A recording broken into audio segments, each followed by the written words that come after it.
நாடாளுமன்ற நிகழ்வுகளை தற்போது பார்க்கலாம்.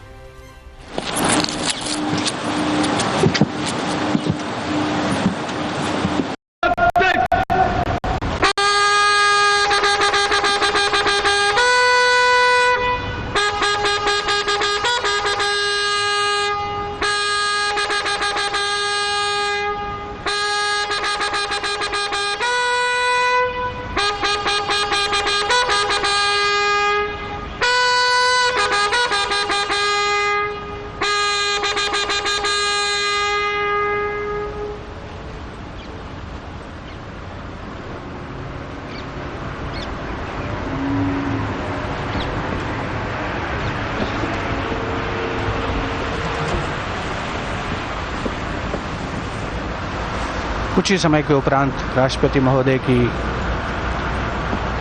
कारों का काफिला संसद की ओर प्रस्थान करेगा। सबसे आगे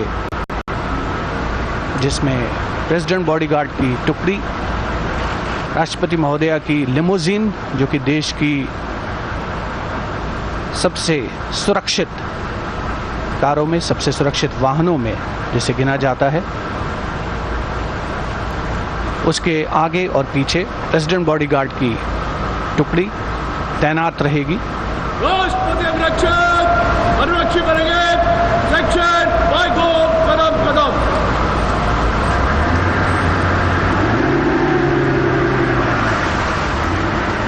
प्रेसिडेंट बॉडीगार्ड की टुकड़ी कतारबद्ध होते हुए परंपरागत सेरेमोनियल अंदाज में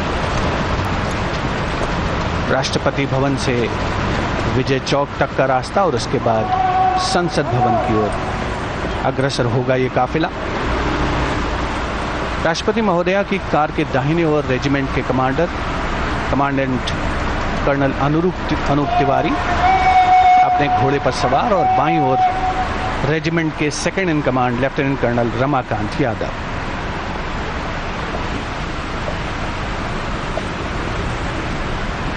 प्रेसिडेंट बॉडीगार्ड घुड़सवार अंगरक्षकों की ये रेजिमेंट भारतीय सेना की सबसे वरिष्ठ रेजिमेंट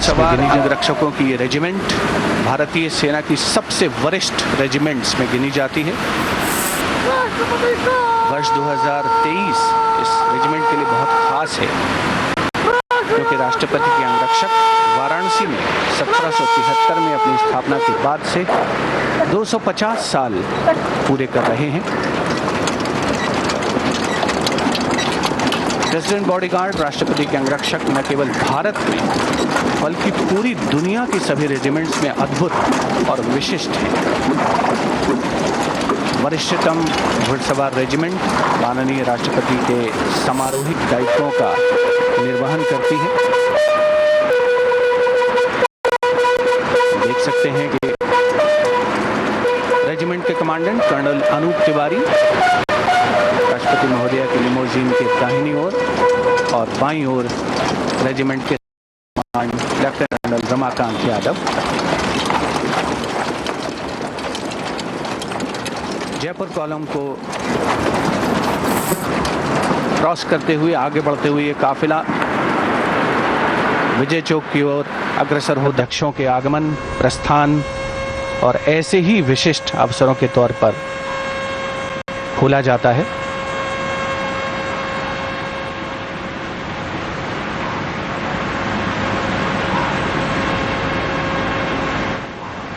प्रेसिडेंट बॉडीगार्ड की टुकड़ी के ठीक पीछे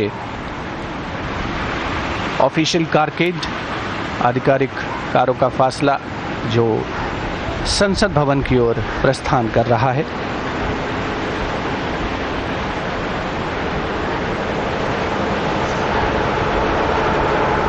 राष्ट्रपति महोदया के इस काफिले में जो प्रेसिडेंट बॉडीगार्ड की टुकड़ी है, राष्ट्रपति समारोहिक अंगरक्षक, वो दो भागों में दरअसल बटे होते हैं। एक टुकड़ी आगे चलती है और बिगुल वादक राष्ट्रपति महोदय के पीछे अपना स्थान ग्रहण करते हैं। रेजिमेंट कलर लेकर चल रही टुकड़ी भी इसमें शामिल।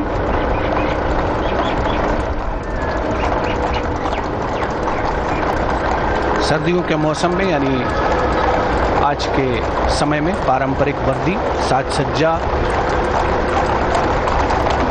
नीले और सुनहरे रंग की समारोहिक पगड़ी, सुनहरा कमरबंद, लंबा लाल कोट, सफेद दस्ताने, सफेद ब्रीचेस और स्पर्स के साथ नेपोलियन बूट से सुसज्जित है ये घुड़सवार टुकड़ी।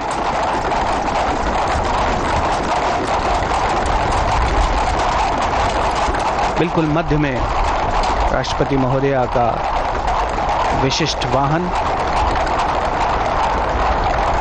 राष्ट्रपति भवन से निकलकर रायसीना पहाड़ी से होते हुए विजय चौक की ओर अग्रसर, जिसके दोनों ओर दाहिनी और बाईं ओर नॉर्थ ब्लॉक और साउथ ब्लॉक अवस्थित हैं, जहां विभिन्न मंत्रालयों के कार्यालय हैं। प्रधानमंत्री कार्यालय, विदेश मंत्रालय, रक्षा मंत्रालय जहां साउथ ब्लॉक में स्थित हैं, वहीं कार्मिक मंत्रालय और वित्त मंत्रालय मुख्य तौर पर नॉर्थ ब्लॉक में अवस्थित।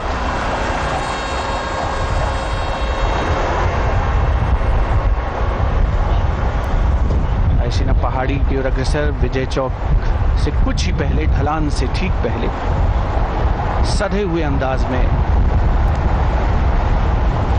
ये काफिला आगे बढ़ रहा है।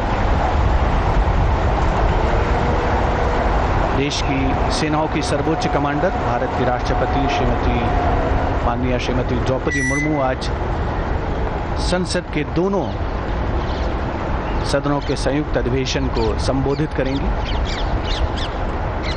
राष्ट्रपति के अभिभाषण में सरकार की नीतिगत प्राथमिकताओं का समावेश होता है।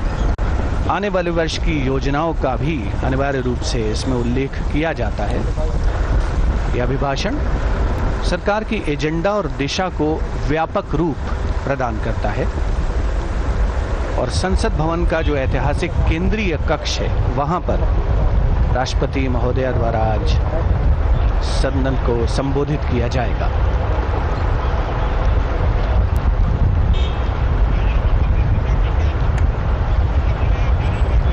रायसीना पहाड़ी की ढलान से आगे पहुंच चुका है राष्ट्रपति महोदया का ये काफिला, जो अब बाईं ओर अग्रसर होगा। पृष्ठभूमि में जयपुर कॉलम और उसके ठीक पीछे राष्ट्रपति भवन का भव्य गुंबद।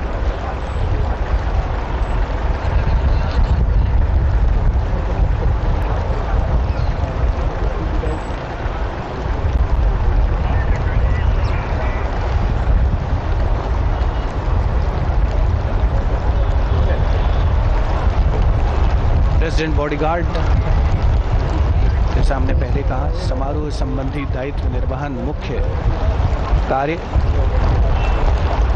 इस रेजिमेंट के जवान कुशल घुड़सवार, टैंक चालक और पैराट्रूपर्स हैं और ये बहादुर जवान सियाचिन ग्लेशियर जैसे दुनिया के सबसे ऊंचे और ठंडे युद्ध क्षेत्र में अपनी कार्यकुशलता का लोहा मनवा चुके हैं। खास बात यह है कि इस रेजिमेंट के जवान राष्ट्रीय राइफल्स के साथ फील्ड में ड्यूटी भी करते हैं और मैकेनाइज्ड कॉलम्स के साथ ऑपरेशंस में भी तैनात होते हैं।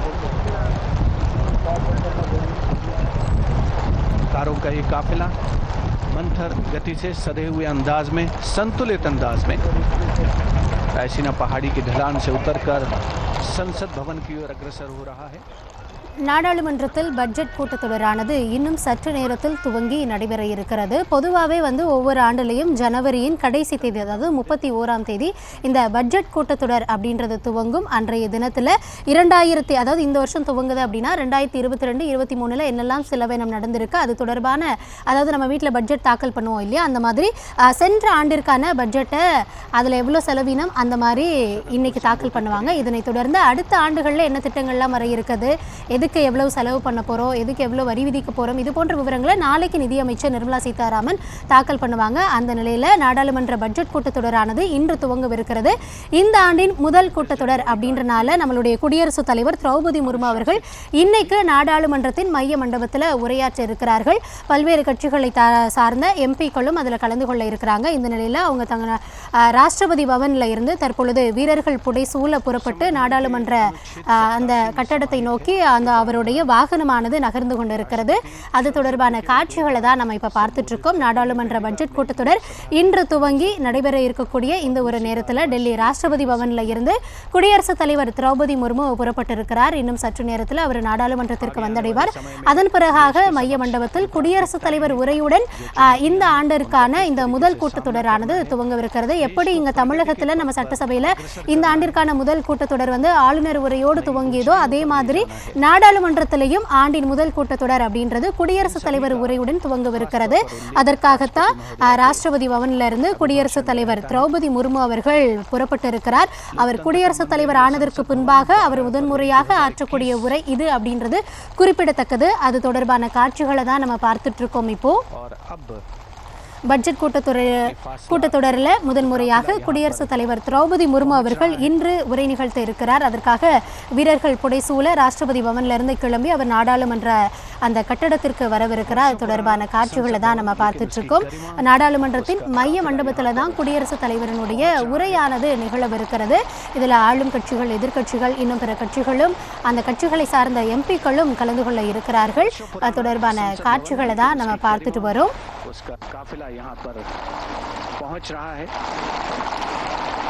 குடியரசுத் தலைவரான பின்பு முதன்முறையாக திரௌபதி முர்மு அவர்கள் நாடாளுமன்றத்தில் உரை நிகழ்த்த இருக்கிறார். முதன்முறையாக அவருடைய வாகனம் அங்கு வரக்கூடிய காட்சிகளை நம்மால பார்க்க முடிகிறது. வீரர்கள் புடைசூழ வந்த அவர் தற்பொழுது அங்கு நாடாளுமன்ற அந்த கட்டடத்திற்கு வந்திருக்கிறார். இதற்கு முன்னதாக நாடாளுமன்றத்திற்கு அங்கு எம்பிக்களும் அவர்கள் வரக்கூடிய காட்சிகளை நாம் பார்த்து வருகிறோம். மெம்பர் ஆஃப் பார்லிமெண்டில் இருக்கக்கூடிய அனைவரும் அங்கு வரக்கூடிய காட்சிகளை பார்த்து கொண்டிருக்கிறோம். நாடாளுமன்றத்திற்கு வரக்கூடிய குடியரசுத் தலைவர் திரௌபதி முர்முவை வரவேற்பதற்காக பிரதமர் மோடி உள்ளிட்ட அமைச்சர்களும் அங்கு கூடியிருக்கக்கூடிய காட்சிகளை நம்மால் பார்க்க முடிகிறது. இன்னும் சற்று நேரத்தில் குடியரசுத் தலைவர் திரௌபதி முர்மு அவர்கள் அங்கு வரவிருக்கிறார். அவரை வரவேற்பதற்கான ஏற்பாடுகளும் தீவிரப்படுத்தப்பட்டிருக்கிறது. பிரதமர் மோடி அவர்களும் அங்கு வாயிலில் காத்துக் கொண்டிருக்கிறார்.